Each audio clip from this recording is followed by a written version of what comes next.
정보센터였습니다.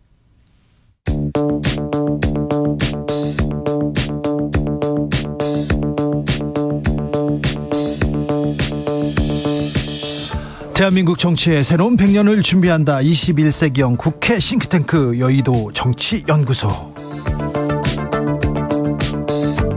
정치권에 보냅니다. 고급진 정치 컨설팅, 오늘도 뜨겁게 분석해 봅니다. 김용남 국민의힘 전 의원, 어서 오세요. 네, 안녕하세요. 김용남입니다. 새해 복 많이 받으세요. 복 많이 받으세요. 네. 자, 호기심 천국 김용남 의원님께 물어보겠습니다. 나경원 전 의원이 반윤입니까? 저도 전혀 그렇게 생각 안 했는데 자칫 잘못하면 반윤이 되게 생겼죠 지금. 정말 지금 반윤으로 보이는데 집단적으로 이렇게 윤핵관 그리고 대통령실에서 이렇게 나경원 의원한테 뭘 좀 던진다, 때린다 이렇게 보여지지 않습니까? 그렇게 비춰지는 측면도 있었죠 최근에. 그렇죠. 네. 이재정 민주당 의원님, 나경원 전 의원이 반윤이었어요?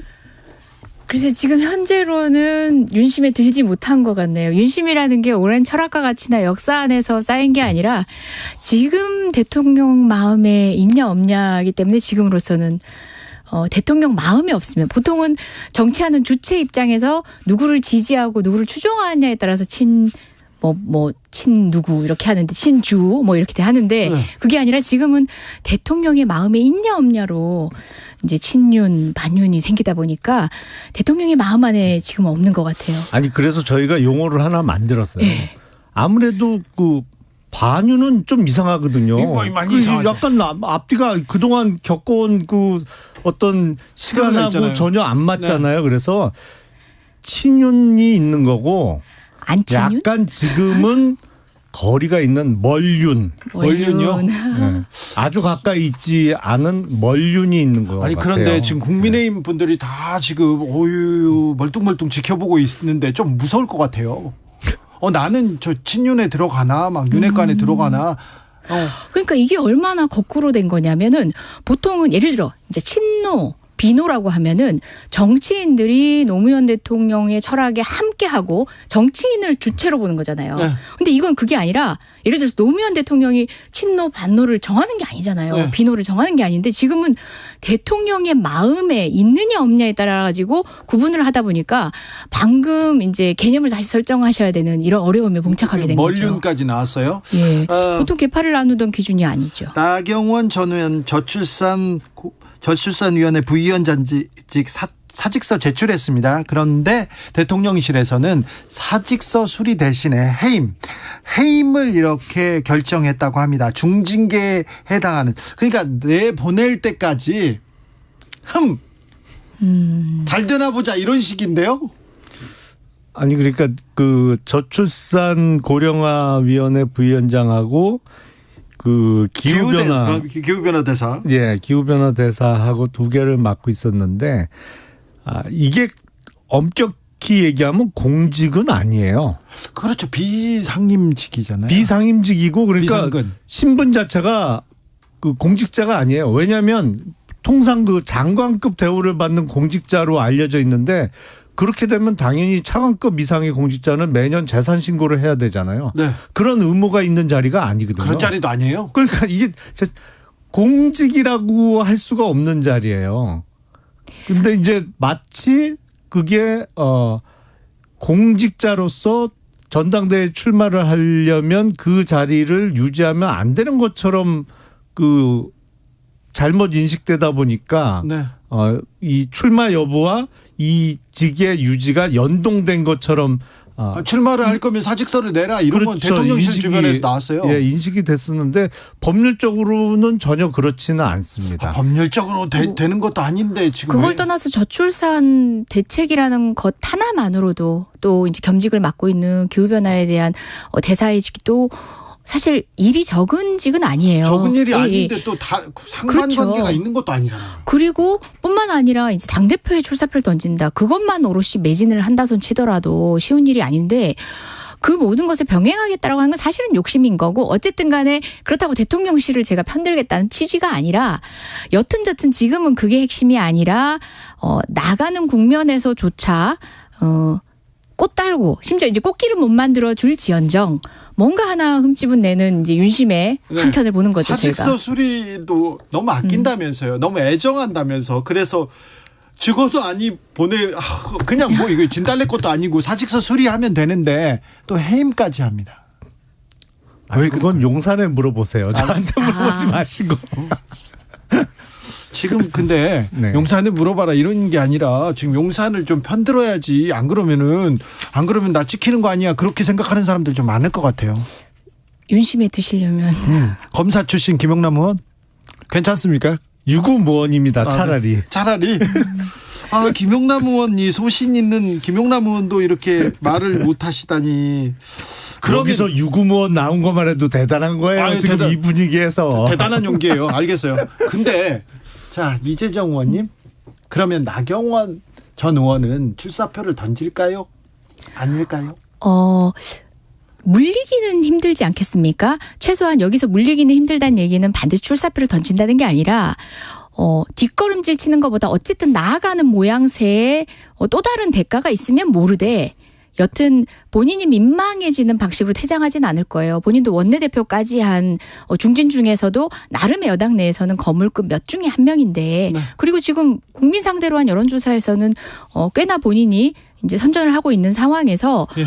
본인의 정치적 선택은 지금 굉장히 무거울 거예요. 네. 출사표를 던지든 아니면 다른 걸 선택하더라도 그에 버금가는 정도로 대우받는 느낌이어야 되는데 네. 사실 여당이나 대통령실에서는 그런 옵션을 줄 것 같지가 않아서 난감하겠죠. 자 윤핵관의 핵심이라고 보이는 국민의힘 장제원은 윤핵관 맞죠? 이분께서 나경원 고고한 척 친윤 가장하는 반윤의 우두머리다. 퍼스트 클래스 타면서 약자 코스프레 하고 있다 이러면서 직격했습니다. 아니 그러니까 그 나경원 전 의원 입장에서 보면 자다가 일어나니까 갑자기 본인이 반윤이 된 거예요. 예.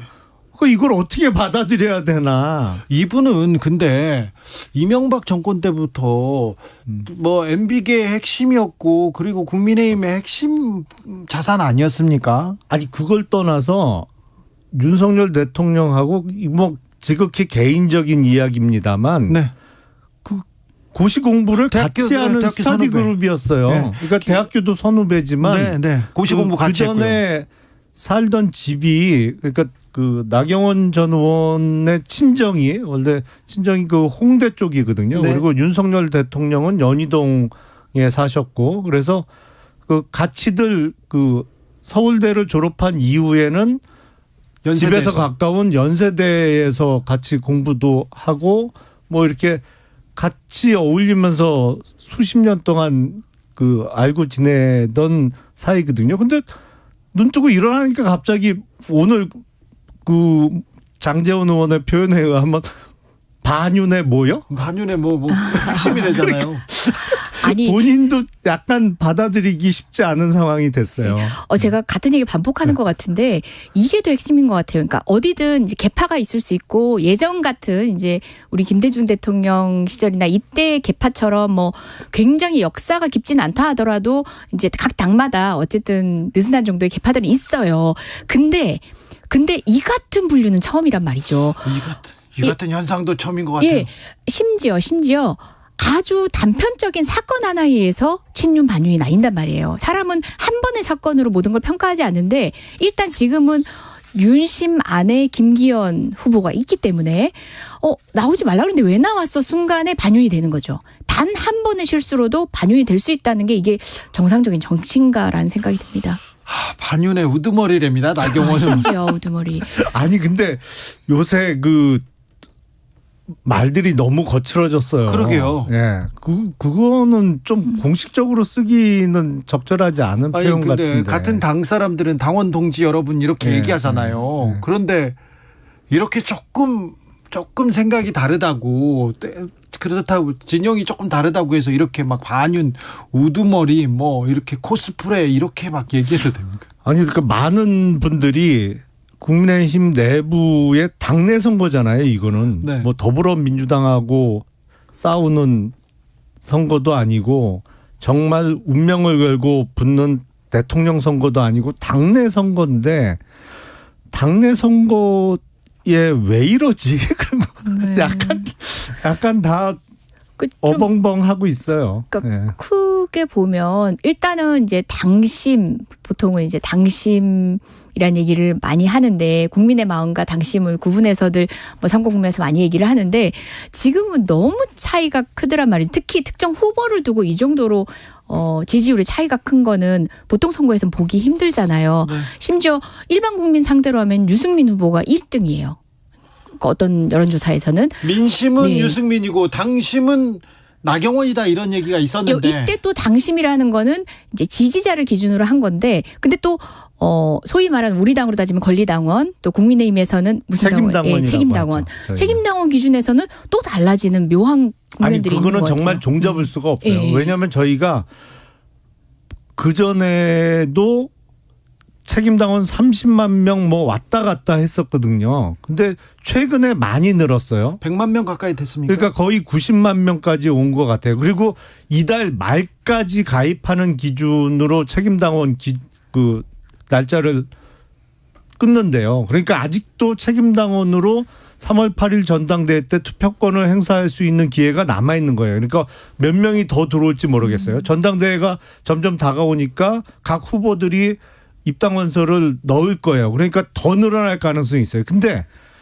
이렇게는 성향이 어떤지 뭐 연령 분류가 어떻게 되는지를 알 수가 없거든요. 사실은 어떤 면에서는 지지정당을 묻고 여론조사 결과로 추측은 해볼 수 있지만 어떤 분들이 구체적으로 약 3배 정도 늘어난 권리당원을 구성하고 있는지를 알 수가 없기 때문에 깜깜이 전당대회예요.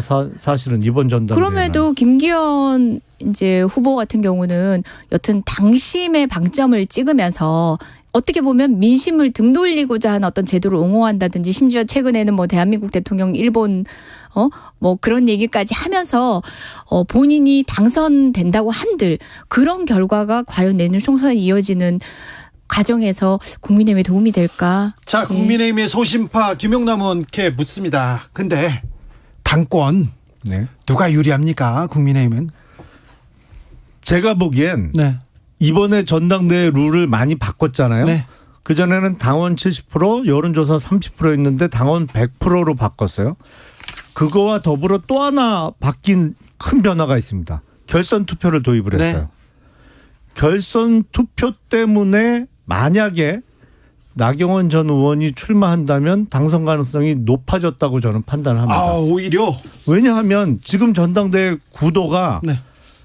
확실한 친윤을 표방하는 네. 김기현 후보 한 명하고 네. 제 표현대로 하면 멀윤. 예. 저는 반윤은 도대체 받아들이기가 어려워요. 왜 예. 인수위원장을 했던 안철수 의원이나 그렇죠. 왜 여기가 반윤이에요. 뜬금없이. 그러니까 대통령 마음 안에 없어요. 아주 가까이 있지는 않다고 표현되는 약간 멀리 있다는 멀윤 후보들의 다수하고 붙는 전당대회잖아요. 그렇죠. 1대 다가 근데 되네. 어쨌든 결선 투표가 갈 거예요. 예. 그러면 1, 2등 빼고 나머지 3등 이하는 떨어지는데 한 사람 빼고는 다 멀윤 후보란 말이죠. 네. 멀윤 후보들의 표가 결선 투표에서 어디로 가겠어요. 멀윤으로 간다. 그래서 저는 이 전당대회 룰을 이번에 많이 바꿨는데 이 바뀐 룰 때문에 오히려 멀윤 후보로 결선 투표에 올라가는 사람의 당선 가능성이 높아지는 거 아닌가. 오히려 이렇게 생각해요. 저는. 오히려 당의 룰을 바꾸면서 멀윤 그러니까 나경원의 가능성이 높아졌다. 2등 안에만 들면 네. 나머지 3등 이하의 대부분이 소위 멀윤 후보기 때문에 그렇죠. 그런데 국민의힘 지형상 나경원 후보가 출마를 할까요?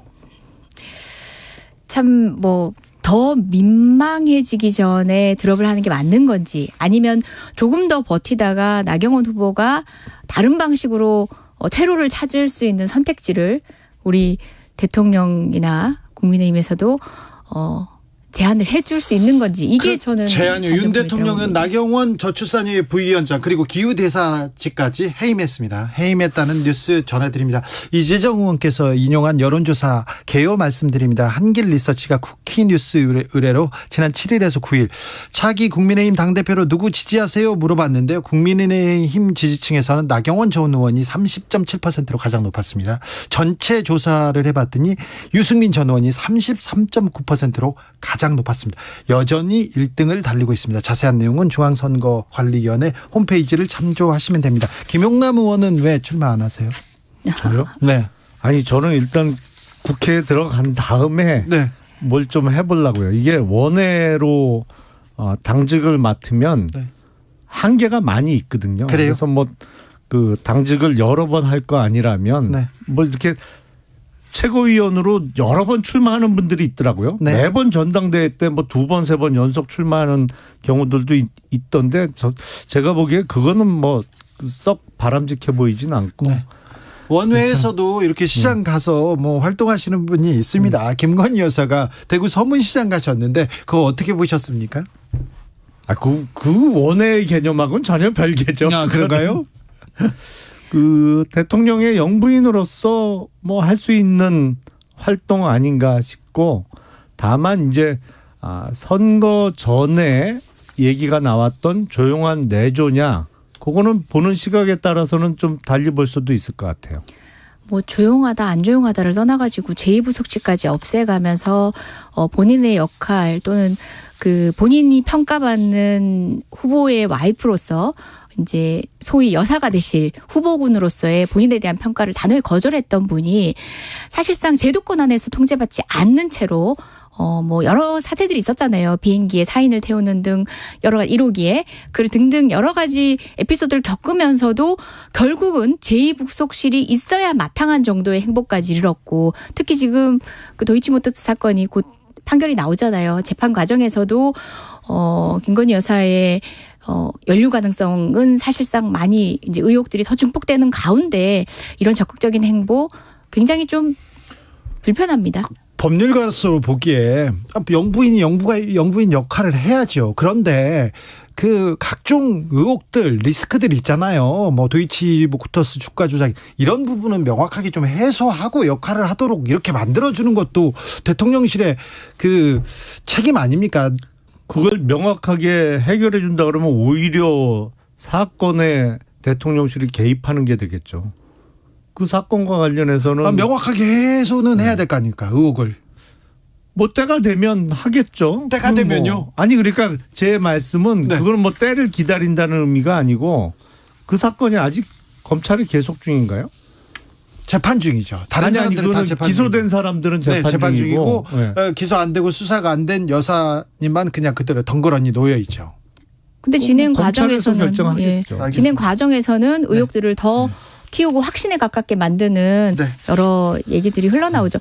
저는 이제 지금 뭐 오늘도 할 시간 있을지 모르겠지만 이제 영수회담이라고 표현되는 그 얘기에 국민의힘의 중진 의원들께서는 이제 정진석 비대위원장 포함해서 이재명 대표를 피의자라는 얘기까지 하는데, 이게 한간에서 그런 얘기 하잖아요. 아니 피의자보다 더 김건희 여사님하고 같이 살고 계신 분이 왜 이재명 대표 제일 야당의 대표를 못 만나냐. 이런 혼란 섞인 얘기가 나올 만큼 김건희 여사에 대한 의혹은 국민들 뇌리에서 떠날 수가 없는 계류 중인 문제라는 거죠. 이 문제의 심각성을 알아야 이재명 된다는 대표는 거죠. 검찰에 출석했습니다. 그리고 개헌 카드를 꺼내들었습니다. 어떻게 들으셨습니까? 제가 보기엔 이번에 이재명 대표가 꺼내들은 개헌 카드는 윤석열 대통령이 얼마 전에 제안했던 선거구제 개편 있잖아요. 네. 중대선거구제 개편. 그때 이제 어떤 얘기가 있었냐면, 저게 사실은 민주당 당내에서도 찬성하는 분들이 많이 있어요. 네. 근데 분명히 저게 민주당에서 개헌하고 연동시킬 거다, 이런 예측이 있었거든요. 예. 그래서 개헌하고 연동해서 개헌을 받으면 중대선거구 개혁도 민주당 쪽에서 받겠다. 근데 사실은 개헌은 쉽지 않은 문제거든요. 그렇죠. 그리고 지금 개헌 작업에 착수하면 민주당이나 아니면 하여튼 지금 범야권의 의석수가 워낙 많기 때문에 이 헌법 개정의 방향 자체가 민주당이 주도할 수밖에 없는 의석 구조거든요. 그래서 그렇게 되면 이제 중대선거구제로의 선거구제 개혁이 힘들어지는 거예요. 가능성이 점점 확 줄어드는 거죠. 이렇게 개헌하고 연동시키면. 아니 저 같은 경우만 해도 중대선거구 자체에 대해서 부정적인 생각은 아닙니다. 하지만 그것이 모든 것을 정치개혁을 대변하는 것처럼 인식하고 있는 것은 심각한 오류가 있다고 생각하는 입장이고 특히 지금 굉장히 아시다시피 우리나라가 대한민국이 설립되고 난 뒤에 마지막 헌법 9차 개정까지 있었던 시간만큼 흘렀는데도 헌법이 한 번도 개정이 안 됐어요. 헌법 개정이 필요한 지점 우리가 너무 낡은 옷을 입고 있다는 것은 여야 공이 공감하는 내용이거든요. 권력구조 개혁이라는 것이 중대선거구제는 법률개혁 개정으로 이루어지지만 권력구조 개편이라는 것과 맞물려서 또 노후된 기본권들하고 함께 손봐야 된다는 것은 국회에서 이미 공감대를 많이 이룬 겁니다. 그럼 이거는 비단 처음 꺼냈다라고 보여지지만 그게 아니라 대통령 선거 과정에서도 그리고 지난 정부의 개헌 논의 과정에서도 이재명 도지사던 당시에도 꾸준히 의사를 갖고 의견을 보태오던 상황입니다. 아니 그러니까 큰 일이 어마어마한 일이 있고 할 수 있는 일이 있으면 사실은 일을 잘하는 사람은 우선 할 수 있는 일부터 해결하는 게 맞아요.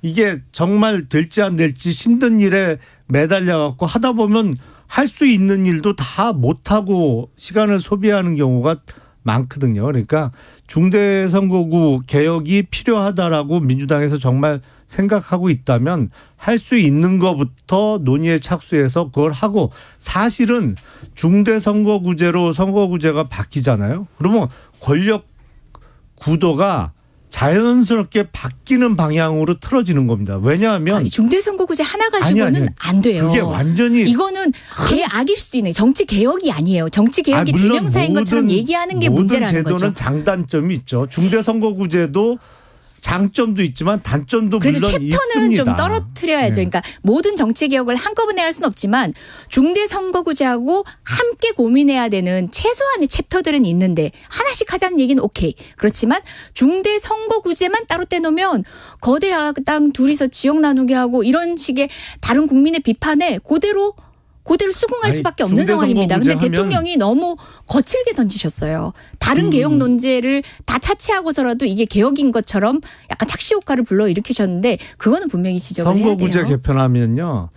양당 제도는 무조건 깨지게 돼 있어요. 무조건 다당제로 가는 건 아시잖아요. 선거제도 개편될까요? 이런 식으로 지금 간극이 큰데. 저는 쉽지 않죠. 사실은 민주당에서 찬성하고 나와야 가능한데 이재명 대표는 사실상 부정적인 그 의견 표명을 김용남, 했거든요. 이재정 두 분 감사합니다. 시간이 다 됐어요. 감사합니다. 고맙습니다. 네.